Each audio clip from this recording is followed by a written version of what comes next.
حسین گرنا شہید ہوتے، حسین گرنا شہید ہوتے تو آج گھر گھر یزید ہوتے۔ میرے پیارے آقا علیہ السلام تسلیم کے پیروان، آپ تقریباً 1-1.5 گھنٹے سے نعت نبی صلی اللہ علیہ وسلم سماعت کر رہے تھے۔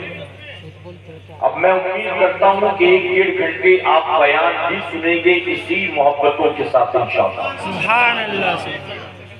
ابھی فقیر آپ کے سامنے حاضر آیا ہے، ابھی آپ کو ہمارے امیر کا بیان سننا، امیر سنی دعوت اسلامی عطائے حضور مفتی اعظم وقار اہل سنت داعی کبیر حافظ القاری مولانا محمد شاکر نوری صاحب قبلہ بہت جلد انشاءاللہ حضرت اس محفل پاک میں جلوہ افروز ہوں گے، اور پھر ہم سب کو حضرت کی زبانی ایمان افروز خطاب سننا ہے انشاءاللہ۔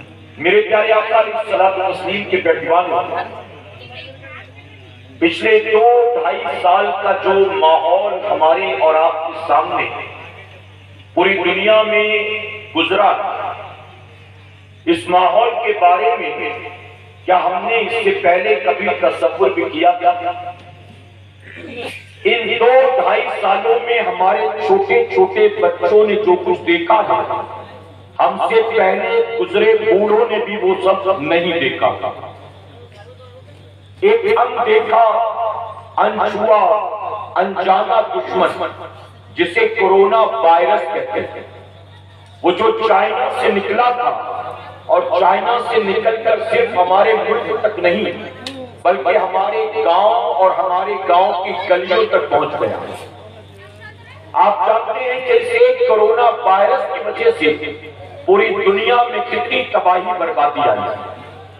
میرے پیارے آقا علیہ الصلوۃ والتسلیم کے پیروانوں، ان 2-2.5 سالوں کے اندر نہ کہیں جلسے ہو رہے تھے، نہ کوئی جلوس نکل رہا تھا، نہ کہیں عروس منانے کا گورنمنٹ کی طرف سے پرمیشن تھا، یہاں تک کہ بازار بھی بند تھے، فیکٹریز بھی بند تھی، ریسٹورنٹ بھی بند تھے، دفتر بھی بند تھے، فلائٹیں بھی بند تھی، ٹرینیں بھی بند تھی، گاڑیاں بھی بند تھی۔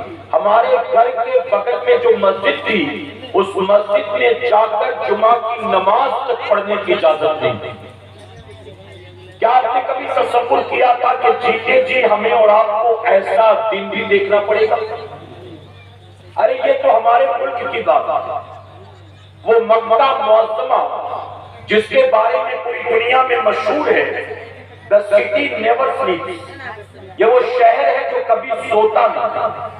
وہ لوگ جنہوں نے حج یا عمرہ کیا ہے وہ جانتے ہیں کہ جب نماز کی جماعت کا وقت ہوتا ہے، اس وقت ہی خانہ کعبہ کے طواف کو روکا جاتا ہے، علاوہ اس کے 24 گھنٹے خانہ کعبہ کا طواف جاری رہتا ہے۔ ابھی 2-3 ہزار لوگ طواف کر رہے ہیں، فارغ نہیں ہوئے کہ 200-250 لوگ انڈونیشیا سے آگے، ابھی وہ فارغ نہیں ہوئے تھے کہ بنگلہ دیش سے 50 لوگوں کا قافلہ آ گیا، پاکستان سے 70 لوگ آ گئے، ہندوستان سے 150 لوگ آ گئے۔ 24 گھنٹے جس خانہ کعبہ کا طواف جاری رہتا ہے، ارے وہ خانہ کعبہ جس کے آس پاس رات کے 2 بجے بھی اتنا اجالا ہوتا ہے جتنا ہمارے ملک میں دوپہر کے 2 بجے ہوتا ہے۔ اگر کسی کی سوئی بھی گر جائے تو ٹارچ جلانے کی ضرورت نہیں ہے، بآسانی اسے تلاش کر سکتا ہے۔ آپ نے سوچا تھا ایک وقت ایسا بھی آئے گا اس خانہ کعبہ کے طواف پر پابندی لگا دی جائے گی، نہ حجر اسود کا بوسہ لے سکے گے، نہ غلاف کعبہ کو پکڑ سکے گے، نہ مقام ابراہیم پر نماز کی اجازت ہوگی، نہ صفا مروہ کی صحیح کر سکے گے۔ ارے حج کے ساتھ ساتھ عمرہ پر بھی پابندی ہوگی۔ میرے آقا کی وہ مسجد نبوی شریف جس کے دروازے 24 گھنٹے دنیا بھر سے آنے والے عاشقوں کے لیے کھلے رہتے ہیں، آپ نے کبھی تصور بھی کیا تھا اس مسجد نبوی شریف کے دروازے بھی بند کر دیے جائیں گے اور لوگوں کو حضور کی مسجد میں جانے کی اجازت نہیں ہوگی۔ اے سرکار مدینہ کے پیغمبروں، WHO کے سروے کے مطابق پوری دنیا میں تقریباً 4 کروڑ لوگ مارے گئے ہیں۔ آپ ذرا بتائیں یہاں جتنے لوگ موجود ہیں، چاہے وہ زمین پر ہو چاہے وہ منبر پر ہو، ہم میں سے ہر کسی کا کوئی نہ کوئی ضرور مارا گیا ہے کورونا وائرس کی وجہ سے۔ کسی کے گھر کے افراد مارے گئے ہیں، کسی کے خاندان کا کوئی نہ کوئی مارا گیا ہے، کسی کا پڑوسی مارا گیا ہے، کسی کے جان پہچان والا مارا گیا ہے۔ ارے وہ وقت ایسا تھا، آج ہمارے واٹس ایپ پر ایک میسج آتا ہے فلاں کے والد کا انتقال ہو گیا، دعا کریے۔ 5 دن کے بعد پھر کہیں سے ایک میسج آتا ہے فلاں کی بیوی کا انتقال ہو گیا، دعا کریے۔ لیکن وہ کورونا کا دور ایسا تھا، ایک دن میں کئی میسجز آتے تھے۔ ابھی ایک کو ہم دعا لکھ ہی رہے تھے کہ دوسرے کا میسج آ جاتا ہے یہاں اس کا انتقال ہوا، وہاں اس کا انتقال ہوا۔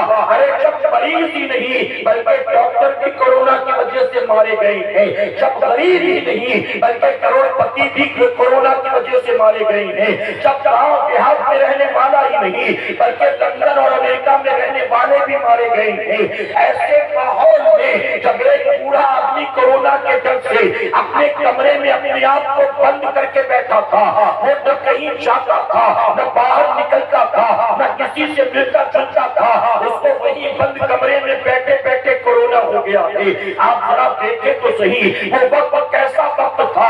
اگر کسی باپ کے 4 جوان بیٹے ہیں اور باپ کا کورونا کی وجہ سے انتقال ہو گیا تو چاروں بیٹے چاہ کر بھی اپنے باپ کے جنازے کو کامرا نہیں دے سکے ہیں۔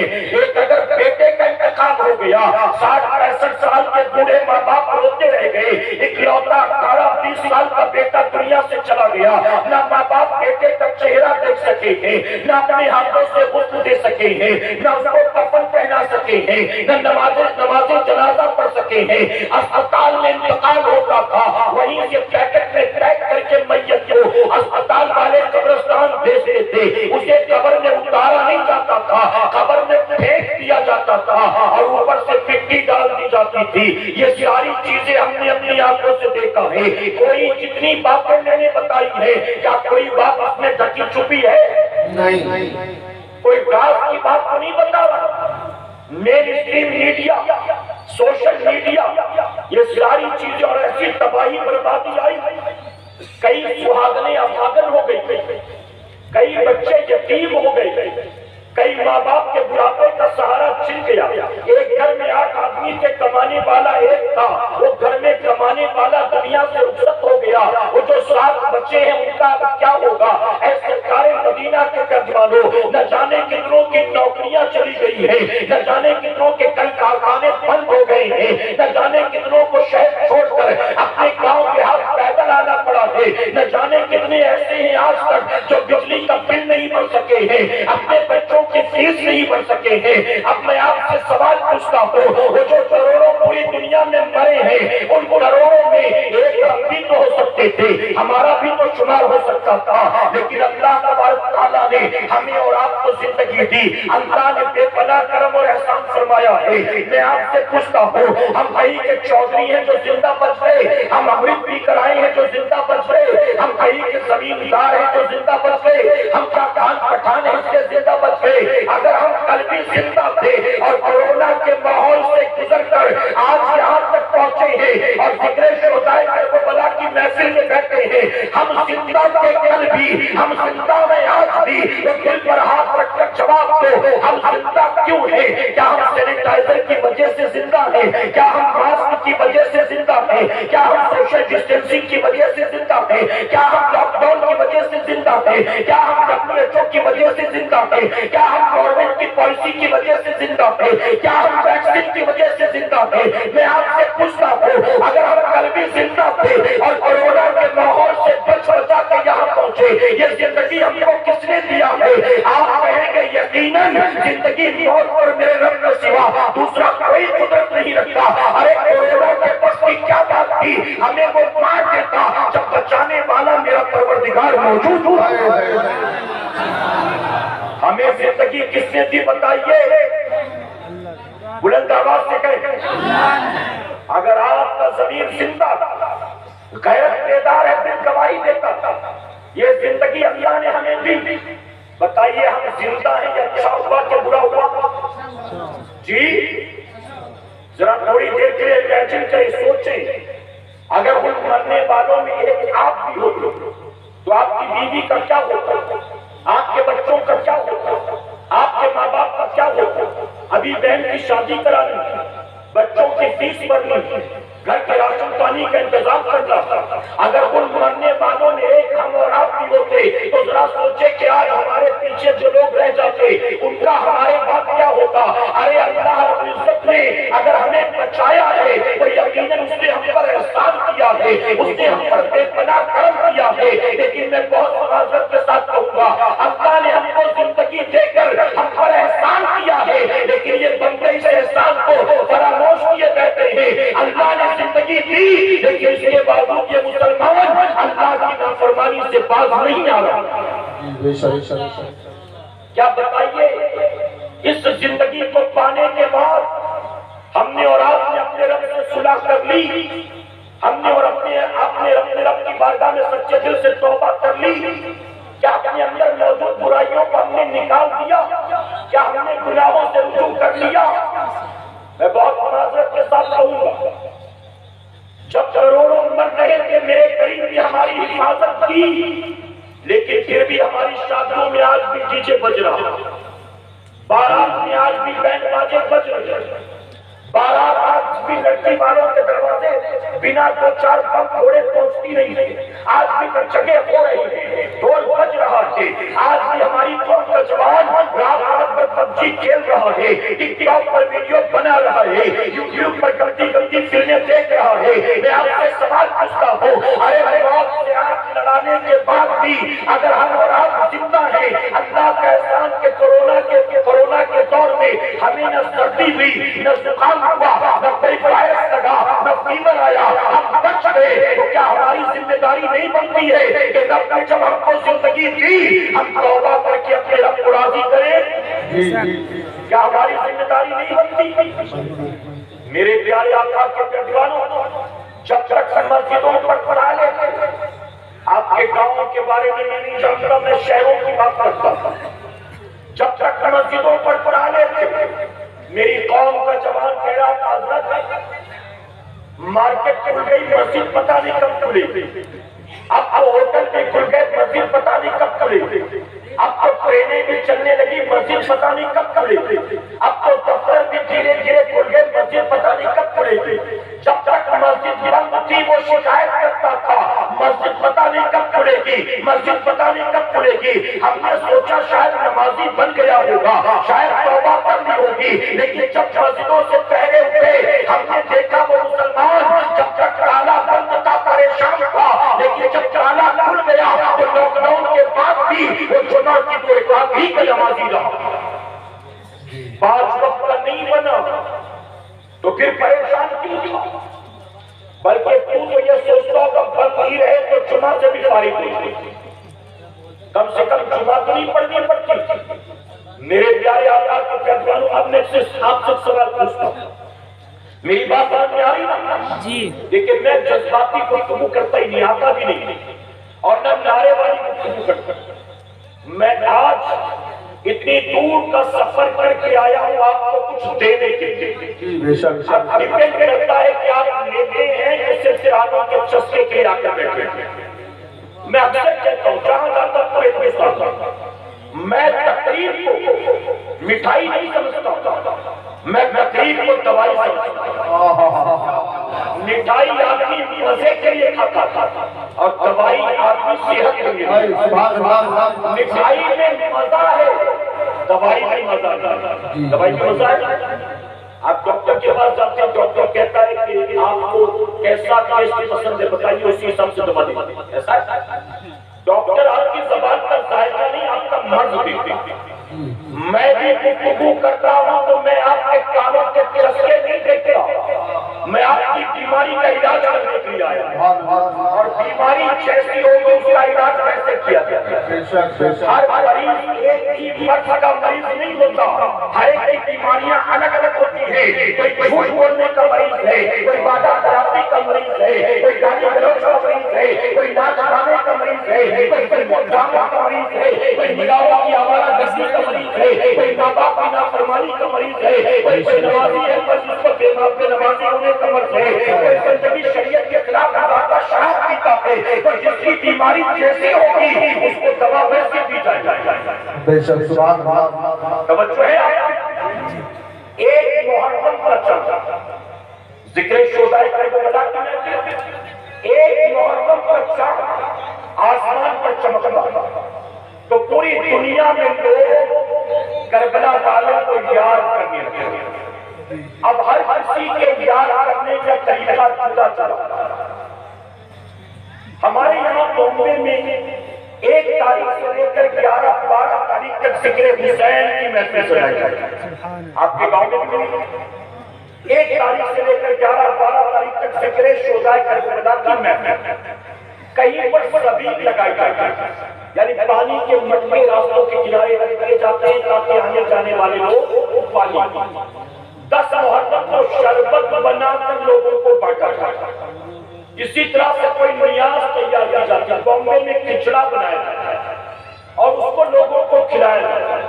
کہیں قرآن پانی دی، کہیں پر تعزیہ بنایا جاتا ہے، کہیں تعزیہ گھمایا جاتا ہے، کہیں علم بٹھایا جاتا ہے، کہیں علم اٹھایا جاتا ہے، کہیں نوحہ مرثیہ معمول ہوتا ہے، کہیں پر علاوے پوجے جاتے ہیں، کہیں پر ڈھول نگاڑے بجائے جاتے ہیں، کہیں پر میلہ لگایا جاتا ہے. یہ ساری چیزیں جو ہم کر رہے ہیں یہ سب کر رہے ہیں کربلا والوں کے نام. اب علماء بھی موجود، میں غلطی کروں تو ان کو اصلاح کا پورا اور بہتر ہے کہ اصلاح سب کے سامنے ہو. اور اگر میں ہر بات بیان کروں تو ان کی ذمہ داری ہے کہ یہ تائید، یہ بات بالکل صحیح ہے. اب اس میں ہم جو کچھ کر رہے ہیں، میں نے آپ کو گنا دیا جتنی چیزیں کر رہے ہیں، یاد رکھیں ہمیں سب سے پہلے یہ دیکھنا پڑے گا ہم نے کر کیوں رہے ہیں. تو ان ساری چیزوں کے دو مقصد ہیں. ایک تو یہ سب کچھ کر کرا کے ہم کربلا والوں کی محبت پر ثبوت دیتے ہیں کہ ہم یزیدی لوگ نہیں، اے امام علی مقام ہم آپ کے چاہنے والے ہیں. اور دوسری چیز ان ساری چیزوں کا مقصد ایصال ثواب. ایصال ثواب، ایصال ثواب کا مطلب ہے، ایصال کا مطلب ہے پہنچانا اور ثواب کا مطلب ہے نیکی، نیکی. یعنی ہم نے 2 رکعت نماز پڑھی اور دعا کی مولا اس کا ثواب فلاں کو عطا فرما. میں نے یہ لوگوں کو کھانا کھلایا، اللہ اس کا ثواب فلاں کو عطا فرما. اسے کہتے ہیں ایصال ثواب. تو ان سارے کاموں کا مقصد ہے ایصال ثواب. اب ایصال ثواب کے نام پر ہم جو کچھ کرتے ہیں ہمیں یہ سمجھنا پڑے گا کہ ان میں سے کون کون سا کام قرآن و سنت کے مطابق اور کون کون سا کام قرآن و سنت کے خلاف. توجہ ہے. یاد ہم ایصال ثواب کے نام پر جو کچھ کرتے ہیں اگر وہ کام قرآن و سنت کے مطابق ہے تو اللہ کرنے والے کو بھی ثواب دے گا اور جس کی طرف سے کیا جائے اللہ اس کو بھی ثواب عطا کرے گا. لیکن ایصال ثواب کے نام پر اگر ایسا کوئی کام کیا جائے جو کام قرآن و سنت کے خلاف یا قرآن و سنت سے ٹکرانے والا ہو تو نہ کرنے والے کو کوئی فائدہ ہو رہا ہے اور نہ جس کی طرف سے کیا جائے اس کو کوئی فائدہ ہو رہا ہے. بلکہ میں پوری ذمہ داری کے ساتھ کہوں گا قرآن و سنت سے ٹکرانے والا وہ عمل ممکن ہے قیامت میں کرنے والے کی پکڑ کا سبب ہوتا ہے. بے شک. اب ہم کو 10 روزہ محفل یہ یاد کا جلسہ یہ ہم کیا کر رہے ہیں؟ اس میں کوئی کام قرآن و سنت کے خلاف نظر آتا ہے؟ یہ اچھا کام ہے کہ برا کام ہے؟ جی اس میں کوئی قرآن و سنت کے خلاف کام نہیں. آغاز ہوتا ہے تو قرآن کی تلاوت، اختتام ہوتا ہے تو نبی کے صلی اللہ علیہ وسلم. تو یہ پورا کام قرآن و سنت کے خلاف. دوسری چیز پانی پلانا، شربت پلانا، بریانی بنا کر، نیاز بنا کر، کھچڑا بنا کر لوگوں کو کھلانا، یہ اچھا کام ہے کہ برا کام ہے؟ جی اس میں کوئی برائی کا نظر نہیں آتا. بلکہ اگر آپ اٹھا کر دیکھیں کتابیں تو پتہ چلے گا یہ اتنا اچھا کام، اتنا اچھا کام کہ صرف مسلمان ہی کو کھلانے پلانے پر ثواب نہیں، کسی بھی مذہب کا انسان کو کھلاؤ اللہ اس پر بھی ثواب عطا بلکہ چرند پرند کو انسان نہیں، چرند پرند کو کھلا والا اس پر بھی ثواب ہوتا ہے۔ غوث اعظم نے تو فرمایا میں نے اعمال کے دفتر کو کنگال کر دیا، مجھے بھوکوں کو کھانا کھلانے سے بہتر کوئی نیکی نظر نہیں آئی۔ اس لیے جو اولیاء کرام آرام فرمائے، کہیں بھی جاؤ اللہ کا ولی جہاں آرام کر رہا ہوتا ہے وہاں لنگر ضرور جاری ہوتا ہے۔ آپ دنیا میں کہیں بھی بھوکے بھٹک سکتے ہیں، ولی کی چوکھٹ پر بھوکے نہیں، وہاں تو اللہ ان کے سبزے میں کھلا دیا، تو کھلانا پلانا بڑا اچھا ہے، اتنا اچھا۔ میرے آقا صلی اللہ علیہ وسلم نے ایگزامپل دیا، فرماتے ہیں ایک بلی سے تنگ آ گئی، تنگ آ کر بلی کو اس نے ایک پنجرے میں بند کر دیا، نہ کچھ کھلایا نہ کہیں جانے کھانے دیا۔ کچھ دنوں کے بعد وہ بلی بھوک پیاس کی وجہ سے مر گئی، جب مر گئی تو عورت نے لے جا کر پورے کرکٹ کی ڈھیر پر پھینک دی۔ میرے آقا صلی اللہ علیہ وسلم فرماتے ہیں جب اس عورت کا انتقال ہوا تو رب نے فرمایا تو نے میری بے زبان مخلوق پر ظلم کیا، تو نے اس کو قتل کیا، اس کے بدلے تجھ کو جا جہنم میں داخل کیا۔ اور اسی بخاری شریف میرے آقا نے دوسرے مقام پر مثال دی، فرماتے ہیں ایک رقاصہ ناچنے والی ہوتی، وہ عورت لوگوں کی محفلوں میں جاتی، جسم کی نمائش کرتی، ناچتی گاتی، یہی اس کی روزی ہوتی۔ ایک مرتبہ چلی جا رہی تھی کسی دولت مند کی محفل میں ناچنے جاتی، راستے میں نظر پڑی ایک کتا زمین پر پیاس سے تڑپ رہا تھا۔ کتے کے قریب گئی، اس کی حالت دیکھی تو دیکھا کہ اگر پانی نہ ملا تو تھوڑی دیر میں سانسیں تھم جائیں، دل کی دھڑکنیں رک جائیں گی، مر جائیں۔ اب وہ پریشان کہ اس کو پانی کیسے پیا، اس نے دیکھا یہاں وہاں دور ایک کنواں، باقی بھی کنویں پر گئی، کنویں پر پہنچی، اندر دیکھا پانی تو تھا لیکن نہ ڈول نہ رسی نہ برتن نہ بالٹی کچھ نہیں۔ اب اس عورت نے کیا کیا، اپنا دوپٹہ نکالا اور کنویں کے اندر لٹکا دیا۔ جب کپڑے کا ایک کونا پانی میں پہنچا تو تھوڑا سا پانی اپنے اندر جذب کر لیا، اس نے دوپٹہ باہر کھینچا، بھاگتی بھی آئی، ایک ہاتھ سے کتے کا منہ پکڑا اور دوسرے ہاتھ سے اس کے منہ میں پانی نچوڑ دیا۔ اب جب اس نے پانی اس کتے کو پلایا، اس کی جو ہے بہترین سانسیں پھر سے چلنے لگی، اس کی بند ہونے والی دھڑکنیں پھر سے چلنے لگی۔ اب وہ کتا اٹھا اور راستے میں دھیرے دھیرے چل اب وہ عورت کئی زندگی میں ناچتی گاتی۔ حضور اکرم صلی اللہ علیہ وسلم فرماتے جب اس عورت کا انتقال ہوا تو رب نے فرمایا تو میری بندی ہو کر ایک ادنا مخلوق کو رحم کر، اور میں رحمان اور رحیم ہو کر تجھ پر رحم نہ کروں۔ تو نے کتے کو مرنے سے بچایا، جا میں نے تجھ کو جہنم کی آگ سے بچایا۔ تو پتہ چلا کسی چرند پرند کو بھی کھلاؤ اللہ ثواب عطا۔ تو اس میں کوئی خلاف شریعت کام نہیں، لیکن اس کے علاوہ جو میں نے گنایا ہے خود فیصلہ کر، میں ایک ایک کر کے پھر نہیں کہوں گا یہ، لیکن آپ خود ڈیسائیڈ کر لیں باقی جتنی چیزیں ہم اور آپ کر رہے ہیں وہ کام قرآن و سنت کے مطابق ہے۔ میں آپ سے سوال پوچھتا ہوں، آپ میت کو گئے ہوئے کسی نہ کسی، جب جنازے کو دفن کرتے ہیں قبر میں اتارتے ہیں، ہم نے دیکھا تدفین کے ساتھ اس کی قرآن خوانی کا اعلان ہوتا ہے، فلاں مسجد میں ظہر کے بعد قرآن خوانی ہوگی، آپ سب تشریف لائیں، فلاں کے گھر میں عصر کے بعد عورتوں کے لیے قرآن خوانی ہوگی، آپ سب تشریف لائیں۔ یہی ہوتا ہے کہ نہیں ہوتا؟ ہمارے یہاں کسی کا انتقال ہو تو تدفین کے ساتھ ہی قرآن خوانی کا اعلان، ہم حمیدہ کر رہے ہیں، آٹھواں دسواں کر رہے ہیں، ہم 40واں کر رہے ہیں، ہم اس کی برسی کر رہے ہیں، اور جب ہم یہ سب کر رہے ہیں تو کیا کر رہے ہیں؟ ہم یا تو قرآن پڑھا رہے ہیں، یا تو جنا کروا رہے ہیں، یا تو آیت کریمہ پڑھوا رہے ہیں، یا تو مدرسے کے بچوں کو بلا کر کھانا کھلا رہے ہیں۔ اپنے عام مرمونی کے اشارے ثواب کے لیے ہم یہ سب کچھ کرتے ہیں، اور جب سال میں ایک مرتبہ 10 محرم کو نواسے رسول امام حسین کی برسی کی تاریخ آتی ہے تو وہی سنی اپنے نانا دادا کی برسی میں، اپنی امی اور ابا کی برسی میں جو قرآن خوانی کرتا ہے، امام حسین کی برسی میں، علی اصغر کی برسی میں، امام جو ہے قاسم کی برسی میں، علی اکبر کی برسی میں، عباس الفردار کی برسی میں، حضرت حر کی برسی میں، ان بزرگوں کی برسی کے موقع پر وہی سنی مسلمان ڈھول تاشے بجا رہا، نگارے پیٹ رہا، بیوی کو لپسٹک لگا کے پاؤڈر لگا کے میلہ دکھانے لے جاتا تھا اور پھر میلے میں بچوں کو غبارے دلاتا تھا، کھلونے دلاتا تھا۔ میں کہتا ہوں امام حسین کی برسی پر یہ سب کرنے والے اپنے باپ دادا کی برسی پر یہ سب کچھ کیوں نہیں کرتے ہو؟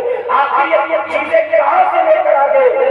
اے سرکار مدینہ کے دربانوں، یہ دور تاجے تاجے تمہیں کہاں لے کر جائیں گے؟ تم اس کا اندازہ نہیں لگا سکتے ہو۔ یاد رکھنا 10 محرم کو امام حسین کے کھیلے میں ڈھول تاشا بجانے والا کوئی نہیں تھا، البتہ روایتوں میں ملتا ہے یزیدیوں نے نظارے بجائے تھے، انہوں نے جنگ کے لیے ڈھول تاشے بجائے تھے، تو وہاں کہاں بج رہا تھا تم غور کر لو تو پتا چلے گا 10 محرم کو حسین کے یہاں ڈھول تاشا نہیں بجاتا، بجاتا تو یزید کے یہاں بجاتا۔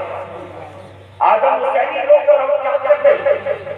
تو ہمیں اور آپ کو ہر کام سے پہلے اپنا حضرت آ جائیں گے، میں فوراً گفتگو سمیٹنے ویسے اتنا موقع ملا، بہت ساری باتیں کرنی ہیں آپ جو کہ بہت سالوں کے بعد آیا ہوں، پھر کب آؤں گا میں نہیں جانتا، اس لیے آپ توجہ دیں میری طرف۔ اجازت ہے آپ جی؟ میری باتیں سمجھ میں آ رہی ہیں؟ جی تھوڑی تنگ ہے لیکن یہ ضروری ہے، اور جب تک اس کا علاج نہیں ہوگا نا آپ صحت مند نہیں ہو سکتے۔ اور جو آج آپ کر رہے ہو نا، جو آج آپ کر رہے ہو، آپ وقت سے کہتے ہو ہم یہ اس لیے کرتے ہیں کیوں؟ ہمارے باپ دادا کرتے چلے آئے ہیں، ہماری طرف تو ایسا ہی ہوتا ہے، ہمارے خاندان میں تو ایسا ہی ہوتا ہے۔ میں علماء کی موجودگی میں کوئی ذمہ داری کے ساتھ ایک بات کہنا چاہوں گا، آئے ہم خوش عقیدہ سنی مسلمان ہیں، ہم اللہ رب العزت کو اپنا معبود حقیقی مانتے ہیں، ہمیں اور آپ کو رسم و رواج کی پرواہ نہیں کرنا ہے، بہرحیث مسلمان ہمیں اور آپ کو ہمیشہ قرآن و سنت کی پرواہ کرنا ہے۔ میں کہتا ہوں رسمیں 200-400 سال پرانی نہیں، چند دنوں پرانی، اگر وہ قرآن و سنت سے ٹکراتی نہیں آپ کریں، اگر وہ قرآن و سنت سے ٹکراتی نہیں تو آپ کریں، اگر ثواب نہیں ہوگا تو گناہ بھی نہیں ہوگا، لیکن اگر کوئی رسم ہمارے خاندان میں، ہمارے علاقے میں، ہماری جماعت میں 200-400-500 سال پرانی چلی آتی ہے لیکن وہ رسمیں قرآن سنت کے خلاف ہے، تو ہمیں ایسے میں باپ دادا کی نہیں سننا، ہمیں بحیثیت مسلمان اللہ رسول کے فرمان پر عمل کرنا ہے۔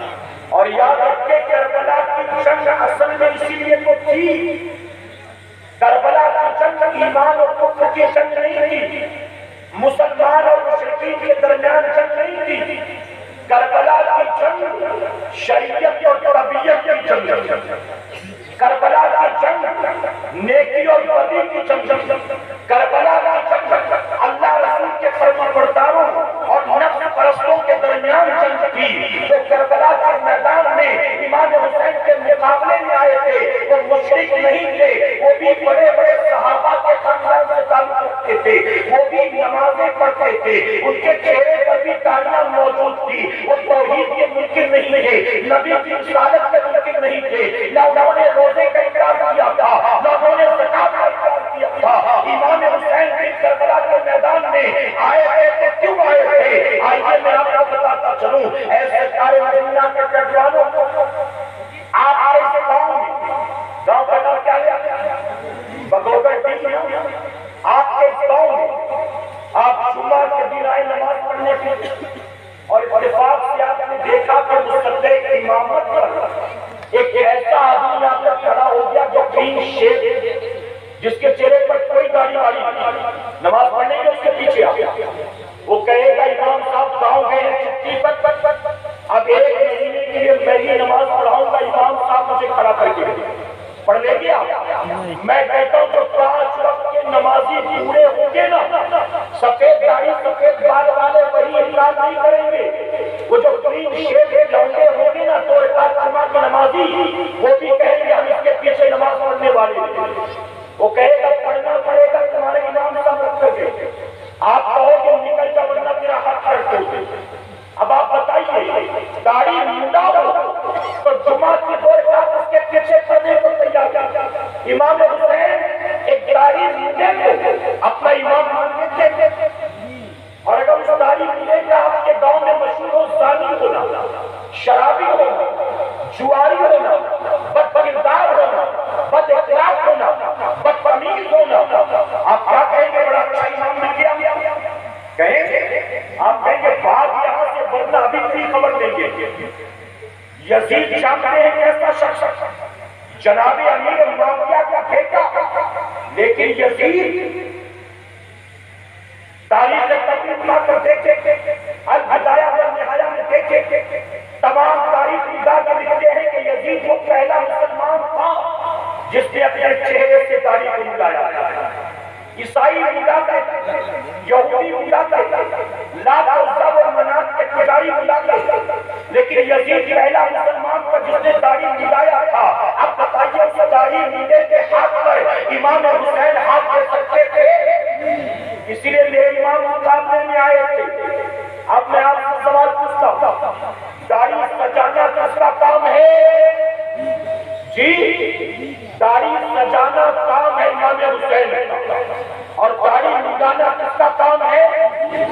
ارے وہ جو سب سے پہلے حضور کے ہاتھوں پر کلمہ پڑے سیدنا صدیق اکبر، اور جو ہندوستان میں اسلام لے کر آئے میرے غریب نواز، ان تک جتنے صحابہ ہوئے، تابعین تبع تابعین اکرام ہوئے، جتنے اولیاء ہوئے، جتنے ائمہ ہوئے، جتنے مجددین ہوئے، جتنے صوفیاء ہوئے، جتنے وقت کے غوث و خواجہ و ابدال ہوئے، جتنے اللہ کے برگزیدہ بندے ہوئے، ان پر ہاتھ رکھ کر بتاؤ ان میں سے کوئی بھی داڑھی ملانے والا تھا؟ پتہ چلا داڑھی ملانا یزید کا کام اور داڑھی سجانا حسین کا کام. ہم ہیں حسینی، لیکن ہم کیا کریں گے؟ مور دین 90% مسلمان ہر صبح اٹھ کر چہرے سے داڑھی ملا لیتے اور کہتے ہیں حسینی حسینی. میں پوچھتا ہوں کس بات کے حسینی؟ کام وہ کرو جو حسین کے دشمن یزید پلید کرے اور دعویٰ کرو کہ نہیں ہم تو حسین کے چاہنے والے. دوسری چیز، یزید تاریخ نگاروں نے لکھا یزید نمازیں نہیں پڑھتا. جب فجر کی اذان ہوتی تو یزید اپنے بستر پر شراب کے نشے میں دھت پڑا رہتا اور امام حسین اپنے گھر سے نکل کر مسجد میں جا کر اللہ کا سجدہ کیا کرتے. آپ بتائیے یزید جمعہ کی 2 رکعت کا نمازی تھی، امام حسین مدینے میں صرف نماز پڑھتے نہیں بلکہ پڑھاتے تھے، امامت کرتے تھے. اب آج ہم حسینی لوگ ہیں، ہم کیا کر رہے ہیں؟ ہم میں سے کتنے پرسنٹ نمازی کتنے پرسنٹ بے نمازی خود ڈیسائیڈ کرنے ہیں تو آپ کو پتہ چلے گا ہماری اکثریت آج بے نمازی ہو کر بیٹھے. امام حسین 10 محرم کی رات 10 محرم کی تاریخ صبح سے جنگ جاری ہو گئی. جمعہ کا دن جو کربلا میں نہیں تھے وہ جمعہ پڑھ رہے تھے. امام حسین نے اپنے ساتھی کو بھیجا یزیدیوں کے پاس، جاؤ جا کر کہہ دو تھوڑی دیر کے لیے تلوار کرو، ہمیں نہیں مہلت دیں کہ ہم اللہ کا سجدہ کر لیں. تو جان کر یہ سن کر یزیدیوں نے کیا کہا؟ یزیدی کہنے لگے حسین کو جان بچانے کا بڑا اچھا بہانہ سوچا. حسین سوچتے ہیں کہ نماز کے نام پر ہم ان کی جان بخش دیں گے. حسین سے کہو نماز پڑھنا ہے تو پڑھو، ہم منع نہیں کرتے، لیکن نماز پڑھنے سے پہلے شرط یہ ہے یزیدی بیعت کرو. اگر بیعت کرو گے تو ہم نماز پڑھنے دیں گے، اگر بیعت نہیں کرو گے ہم نماز پڑھنے نہیں دیں گے، اور اگر بن بیعت کیے تم نے نماز شروع کر دی ہم سجدے میں تمہارے سر کو کاٹ دیں گے. جب امام حسین کے ساتھی نے آ کر کہا وہ مہلت دینے کو تیار نہیں ہے بلکہ دھمکی دے رہی ہے، اگر بنا بیعت کے نماز پڑھو گے تو سر کاٹیں گے، تو امام حسین نے کہا جاؤ جا کر یزیدیوں سے کہہ دو ہمیں دھمکیاں دینا بند کر دے. اگر یہ سوچتے ہیں حسین چاند کے دل سے اللہ کا سجدہ چھوڑ دے گا تو یہ ہو نہیں سکتا ہے. حسین مرنا کو دوبارہ کر سکتا ہے لیکن ایک وقت کی نماز کو چاند پوچھ کر چھوڑنا دوبارہ نہیں کر سکتا ہے. جاؤ جا کر یزیدیوں سے کہہ دو وہ سجدے میں سر کٹانے پر آ رہا ہے اور حسین بھی سجدے میں سر کٹانے کو تیار. میں آپ سے پوچھتا ہوں 10 محرم کو جو تعزیہ لے کر گھومتے، جو علم اٹھاتے، جو نعرے لگاتے، وہ جمع ہونے والے ہماری قوم کے سینکڑوں جوانوں سے اور وہاں جمع ہونے والی عورتوں سے پوچھو آج 10 محرم کی تاریخ ہے امام حسین کے نام پر تم نہ جانے کیا کس کام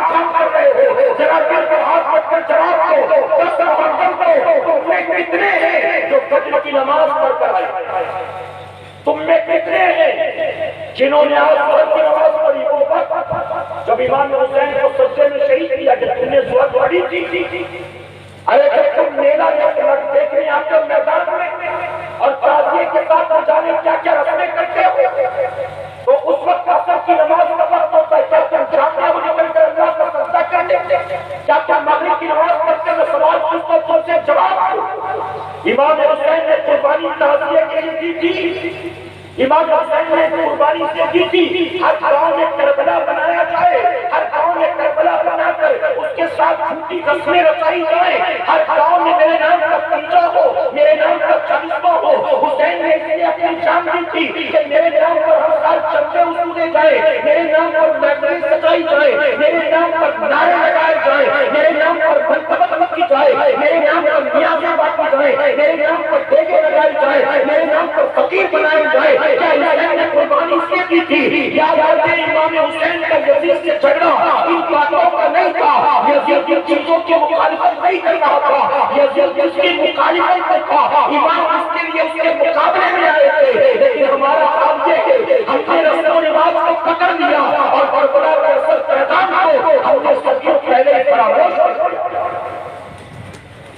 میں ایک سوال پوچھتا ہوں، میں بامبے جیسے شہر میں رہتا ہوں، بامبے میں کئی مقررین ایسے ہیں جو محرم میں 10 دن کی تقریر کے 1.25 لاکھ روپے لیتے ہیں، صرف 10 دن کربلا والوں کی داستان سنانے کے 1.25 لاکھ، اسٹیج کا خرچہ الگ، پنڈال کا خرچہ الگ، لائٹ کا ساؤنڈ کا خرچہ الگ، روزانہ پڑھنے والی نیازوں کا خرچہ الگ۔ میں کہتا ہوں ایک محفل کا بجٹ کم سے کم 3-4 لاکھ روپے کا ہے۔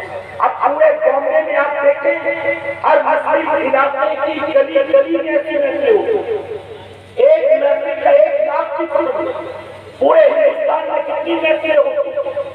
آپ نے جو تعزیہ بنایا اس کا کیلکولیشن کرو، ہر سال تعزیے پر قوم کا کتنا پیسہ خرچ ہوتا، یہ ساری چیزیں حساب کتاب لگاؤ، ایک محرم سے لے کر 11-12 محرم تک قوم مسلم کے کروڑوں روپے کربلا والوں کے نام پر خرچ کیے جاتے ہیں، لیکن کروڑوں روپے خرچ کرنے کے بعد کیا ہمارے محلے کی مسجد میں نمازیوں کی تعداد بڑھتی ہے؟ مسجد میں مغرب کی جماعت ہو رہی ہوتی ہے اور لوگ مسجد کے باہر سے یا حسین کے تعزیہ لے رہے ہیں۔ حسین نے تیرے تعزیے کے لیے سر کٹایا تھا کہ نانا کی آنکھوں کے ٹھنڈک کے لیے سر کٹایا تھا۔ قیامت کا پیاز جواب ہو گئی امام حسین۔ امام حسین نے سجدے میں سر کٹا کے بتا دیا، اے قیامت تک آنے والے میرے نانا کے امتیوں، دیکھ لو حسین کو نہ اپنا گھر پیارا ہے، نہ بیوی پیاری ہے، نہ بھائی پیارے ہیں، نہ بھتیجے پیارے ہیں، نہ بھانجے پیارے ہیں، نہ جگر ماں کا نانا جگر پیارا ہے، نہ حسین کو اپنی جان پیاری ہے، حسین کو سب سے زیادہ پیار ہے تو نبی کی آنکھوں کی ٹھنڈک نماز سے پیار۔ میرا امام سجدے میں سر کٹائے اور ہم ان کے نام پر چند رسم و رواج پر عمل کر کے بھول جائیں، وہی جمعہ کی 2 رکعت کی نمازی نہ ظہر پڑھنا، نہ عصر پڑھنا، نہ مغرب، نہ فجر، نہ عشاء، کوئی نہیں۔ میں آپ سے سوال پوچھتا ہوں، ہم یزید کو جب بھی بلاتے ہیں کیا کہتے ہیں؟ یزید پلید ہی ہے، اس کا نام لیتے ہیں تو لعنت ملامت کے ساتھ لیتے ہیں، ایسے ہی ہوتا ہے کوئی ایام سے نام لیتا ہے اس کا، جب بھی کہتے ہیں یزید پلید، لعنتی، جہنمی، اور جب نواز رسول کا نام لیتے ہیں تو کیا کہتے ہیں؟ کبھی امام فہد کہتے ہیں، کبھی امام حسین کہتے ہیں، یہ کہتے ہیں کہ نہیں کہتے؟ اب بتائیے یزید ہمارا امام ہے کہ حسین ہمارا امام؟ جی اگر دل گواہی دے رہا ہے کہ یزید ہمارا امام نہیں ہے، حسین ہمارا امام ہے، تو ذکر شہداء کربلا کی محفل میں اٹھنے سے پہلے طے کر لینا اب تو امام ہے، جیے یہ بھی اسی کی طرح اور مرے یہ بھی اسی کی طرح۔ سبحان اللہ سبحان اللہ۔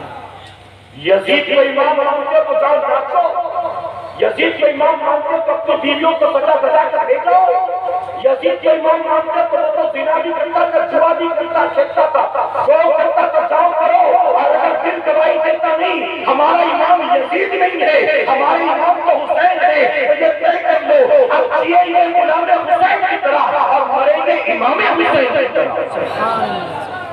میرے پیارے آقا کے پیروانوں، محض رسم و رواج والے حسینی مت بنو، محض شربت پیٹ تعزیے نعرے علم والے حسینی نہ بنو۔ حسینی ہو تو امام حسین کے نقش قدم پر چلو کہیں انشاءاللہ۔ آپ جانتے کچھ کھا پی لینے سے کوئی حسینی نہیں بن جاتا، اتنا سستا سودا سمجھا چلتے 200 روپے چندہ دے دو، حسین کے غلاموں میں اپنا نام آنا ہی آنا، تعزیے کے ساتھ چکر لگا لو، حسین کے غلاموں میں اپنا نام آنا ہی آنا۔ بڑا سستا سودا سمجھا تم نے، جانتے حسینی کون؟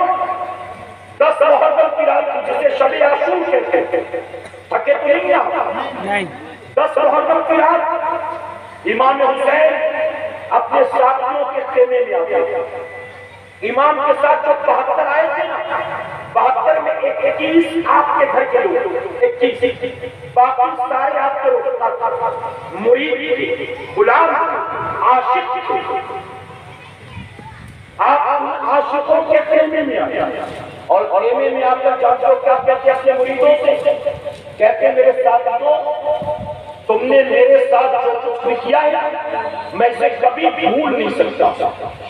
تم مدینے سے میرے ساتھ چلے مکے پہنچے، مکے سے میرا ساتھ دیتے دیتے کربلا، اور کربلا میں میری وجہ سے تم سب 3 دن کے بھوکے رہے۔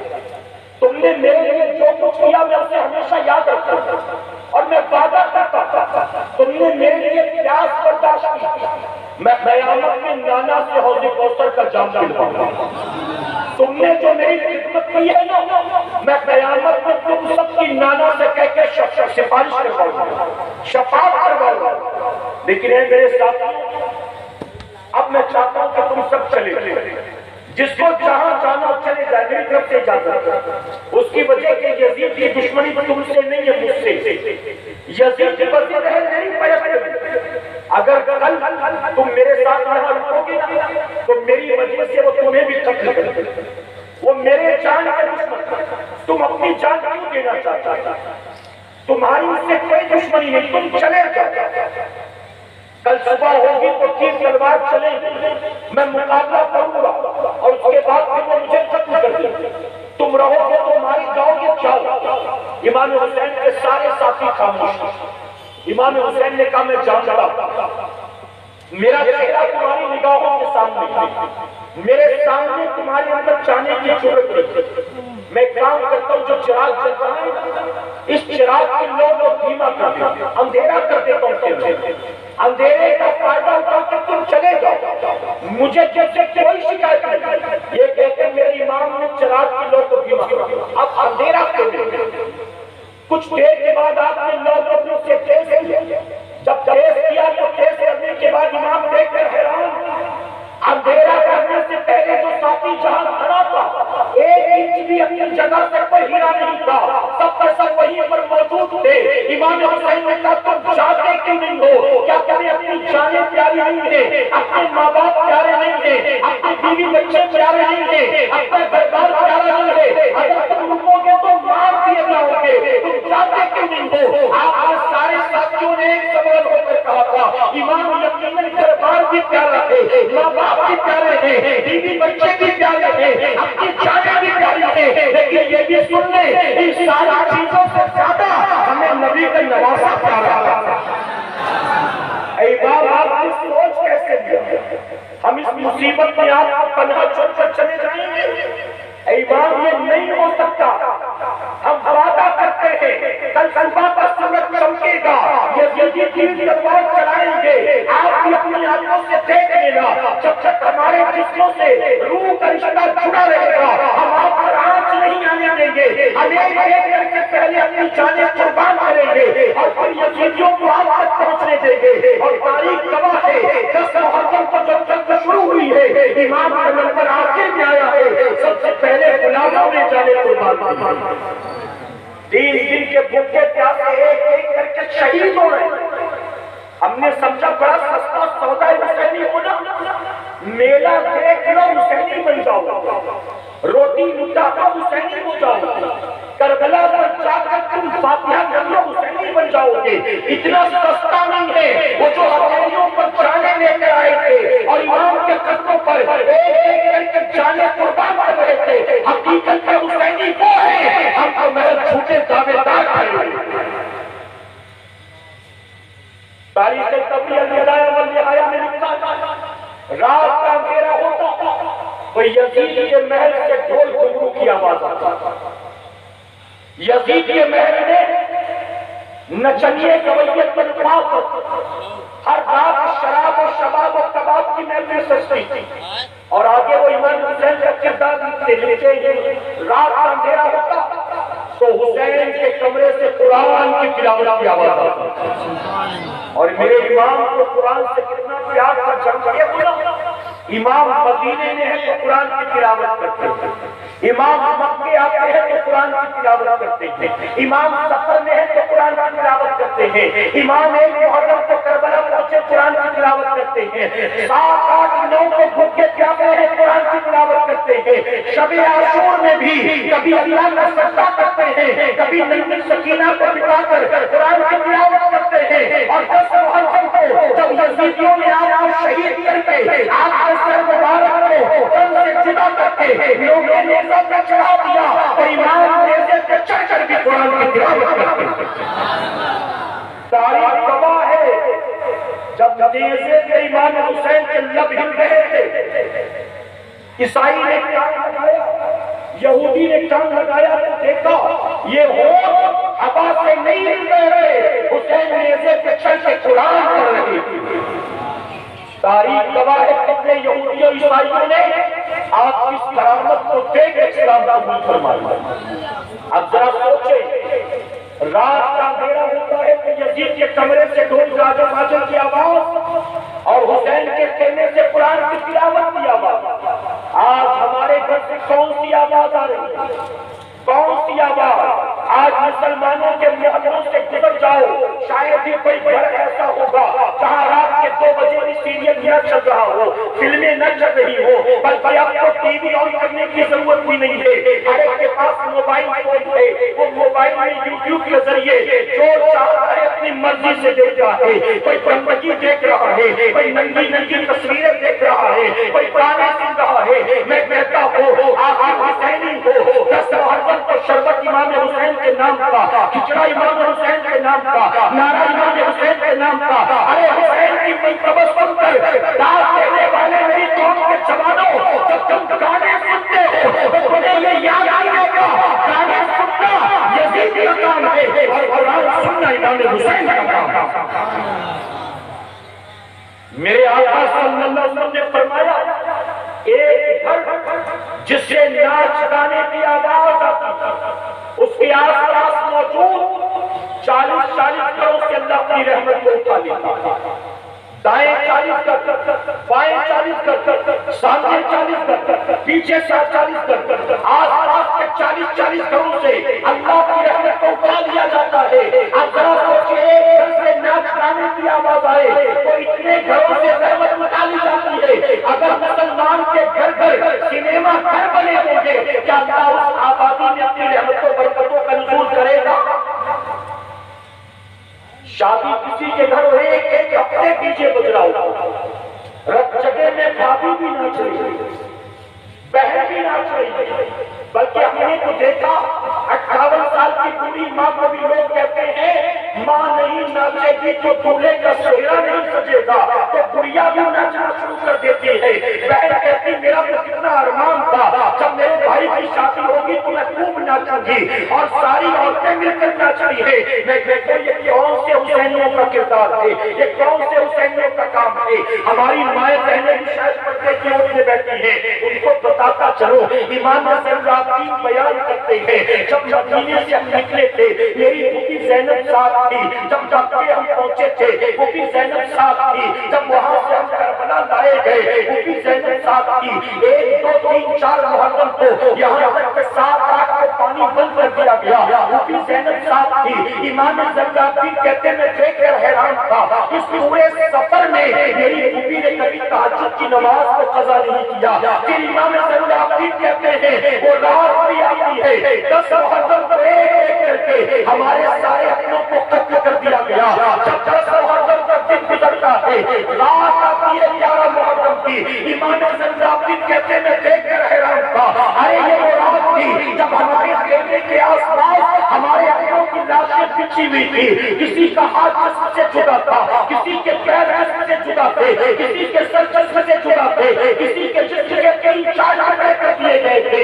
امام زرقابی بیان کرتے ہیں انہی لاشوں کے بیچ میں میری پھوپھی زینب کے بچے اور محمد کی لاشیں بھی تھی. جب ہمارے خیمے کے آس پاس ہمارے اپنوں کی لاشیں بکھری پڑی تھی, میں دیکھ کر حیران تھا. اس رات کے دن میری پھوپھی تہجد کی نماز ادا کر رہی تھی.